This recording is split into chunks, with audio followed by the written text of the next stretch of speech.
Ang mensahe po ng Panginoon ay pinamagatan po natin itong paano pasasalamatan ang Diyos. How can we thank God? Paano? Alam naman natin na ang ketongin na ito, yung nagbalik loob sa Diyos, nagpunta siya at nagpatira pa upang kanyang ibalik ang pasasalamat na nangyari sa kanya dahil nung naglalakad pa lamang sila para pasuri sa pari at ang pari ang magdideclare na sila ay magaling na, nung naglalakad pa lang sila, yung isa ang nakakita na talagang gumaling siya. Hindi pa man sila lubusan nakararating sa kanilang patutunguhan, ang may ketong na ito na isa ay nagpasalamat sa Diyos. Ito po yung mensahe na dapat natin maintindihan na bilang mga tinawag kay El Shaddai, bilang mga naglilingkod kay El Shaddai, mahalagang maintindihan natin ang kahalagahan ng pasasalamat. How can we thank God?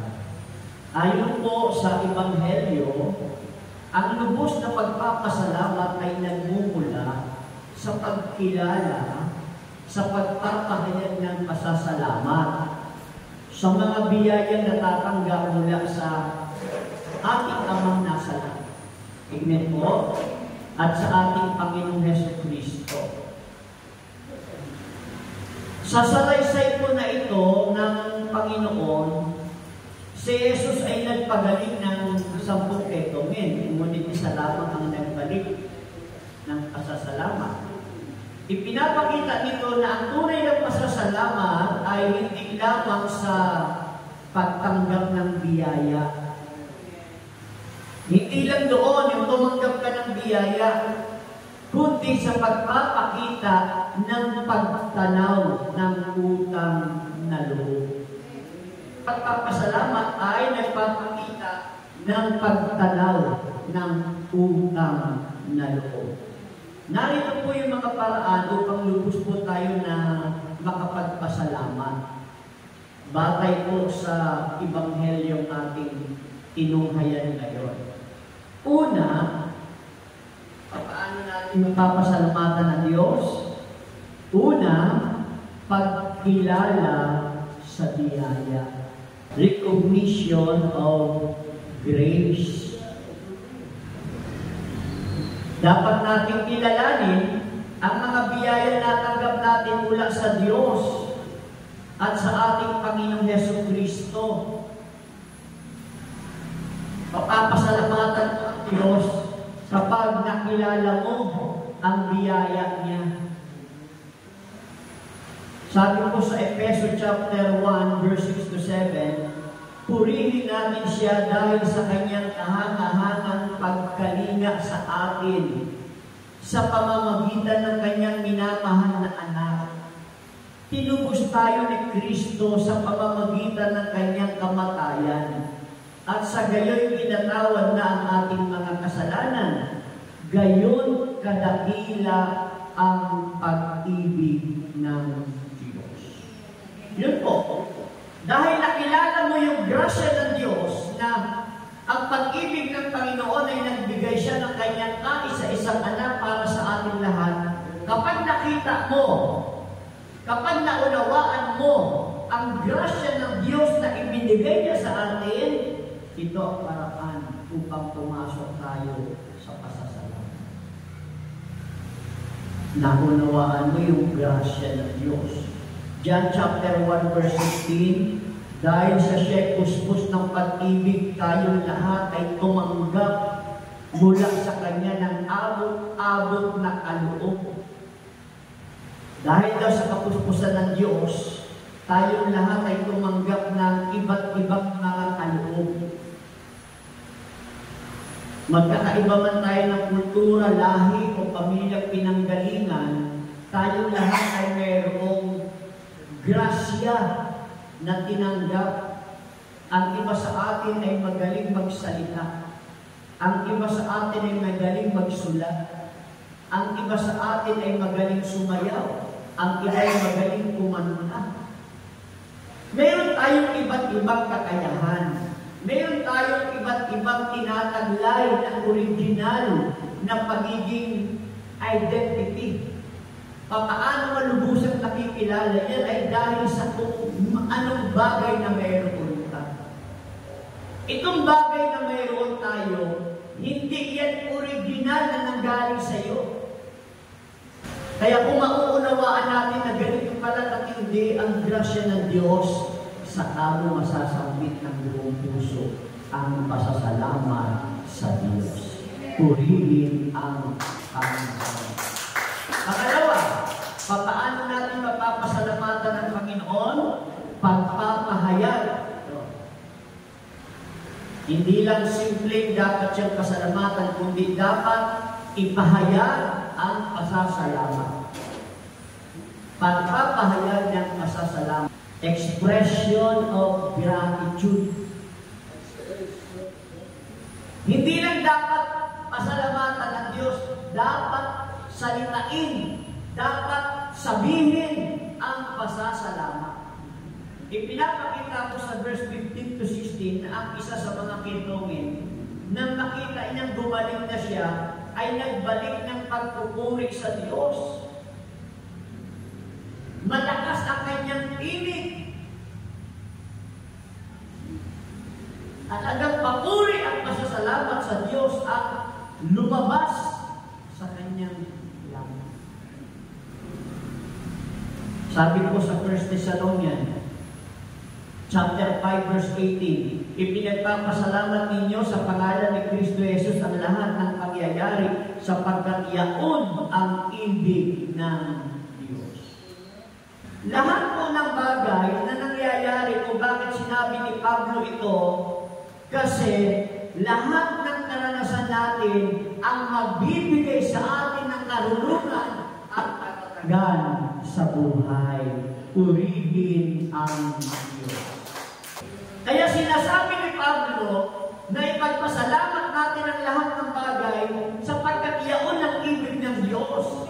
Lahat pala ng nangyayari sa atin, plano at mayroong ibig sabihin ang Diyos.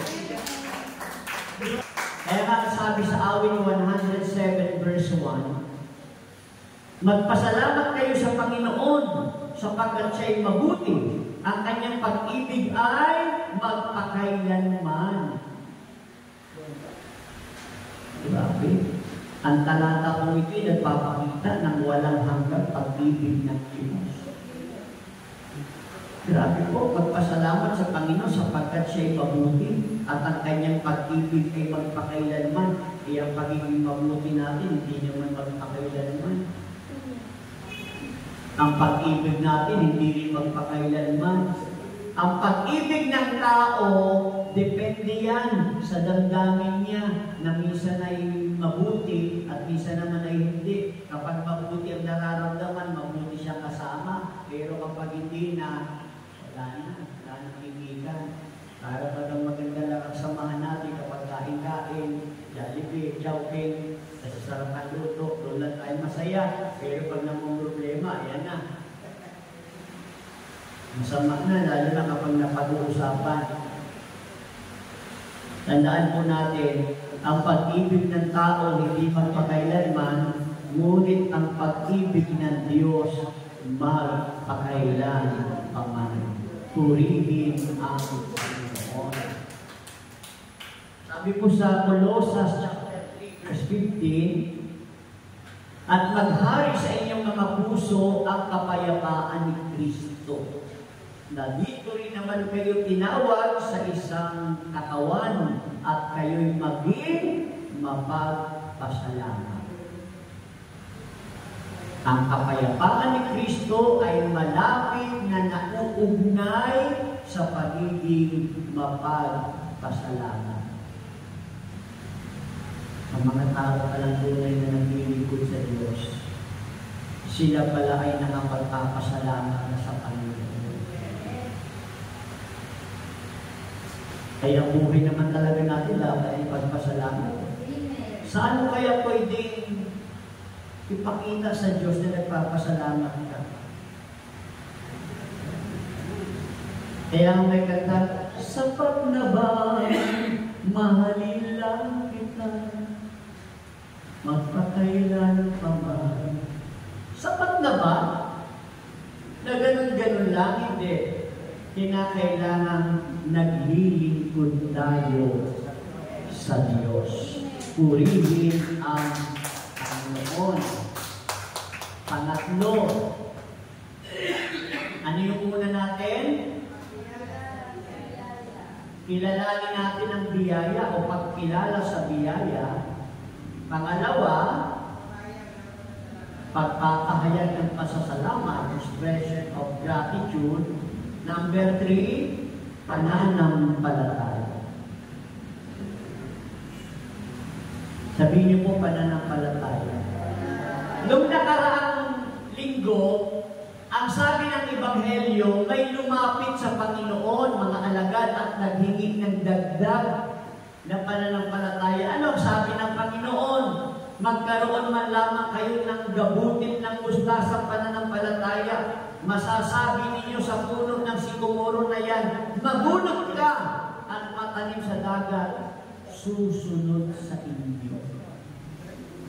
Pero bunutin mo yung puno, malaking puno, bunutin mo at itanim sa dagat. Ang sabi ng Panginoon, susunod yan kung may pananampalataya kayo. Paano nangyari yun?